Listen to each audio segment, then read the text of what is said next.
In Luke 9, 1-6, Jesus sends out his disciples with a radical command. Take nothing for your journey. He says when you go out, don't take a staff or bread or money, take only the clothes on your back. This renouncing of possessions as a means of relying solely on God became the ethos for a group of early Christians known as the Desert Fathers. The Desert Fathers began their movement in the wilderness of Egypt around the 3rd century. One of the earliest and most influential figures who popularized this radical lifestyle of simplicity and poverty was a man named Saint Anthony of Egypt, who would later be known as the father of the monks. Inspired by scattered Christian hermits, Anthony embraced a way of life called the discipline. This embrace caused him to withdraw into the desert to escape the demands of the city to pursue deep prayer and uninterrupted contemplation of God. While on his own spiritual experiment in the desert, Anthony's lifestyle and stories of his supernatural experiences with God began to spread, and it wasn't long until others followed him into the wilderness to embrace the same lifestyle. Soon, whole communities formed of men and women who practiced this way of life in the pursuit of deep intimacy with God.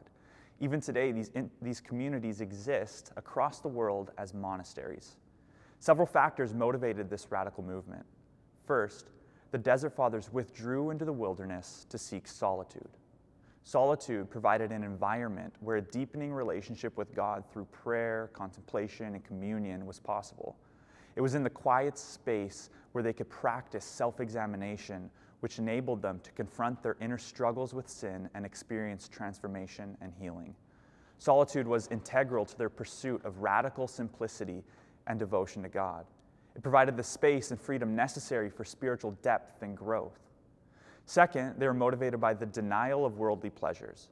The Desert Fathers sought to distance themselves from the allure of worldly possessions. They recognized that material wealth was a distraction from spiritual depth. In the bustling cities of the Roman Empire they came from, these men and women witnessed how the pursuit of wealth and power and pleasure often led to corruption and spiritual emptiness. By embracing a life of poverty, they aimed to cultivate inner freedom that focused their attention on the pursuit of God. Their third motivation had to do with spiritual warfare. The Desert Fathers believed that life in the desert was a powerful means of engaging in the spiritual warfare over their souls. For them, the desert was a symbolic place of intense struggle. This is true physically. In the desert, plants struggle to survive due to a lack of water, and animals struggle to eat due to a lack of life. They believed that if struggle happened in the desert physically, this must also be true spiritually. They drew their inspiration from Jesus himself, who in Luke 4 withdrew into the wilderness to engage in spiritual warfare with the devil. They believed that it is in isolation of the desert that one's faith and commitment to God are put to the ultimate test. For them, the desert was a physical space to confront a spiritual reality. Lastly, the Desert Fathers withdrew to embrace a lifestyle of Jesus.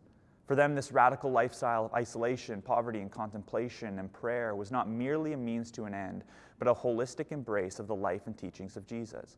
They saw Christ's rejection of materialism, his humility, and his refusal to be controlled by bodily desire as a model for their own lives. Life in the desert was a life of striving to follow in his footsteps by embodying his example of self-emptying love.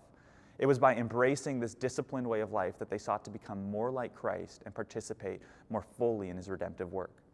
The Desert Fathers embraced a radical lifestyle that they believe imaged Christ in response to the cultural climate of their time. Motivated by a desire for solitude, denial of worldly pleasures, they paradoxically withdrew to engage in intimacy with God. This example of radical discipleship continues to challenge us in the 21st century. Like the Desert Fathers, may we look at the things in our culture that we need to withdraw from to embrace a posture of devotion and Christ-likeness as we seek first the kingdom of God.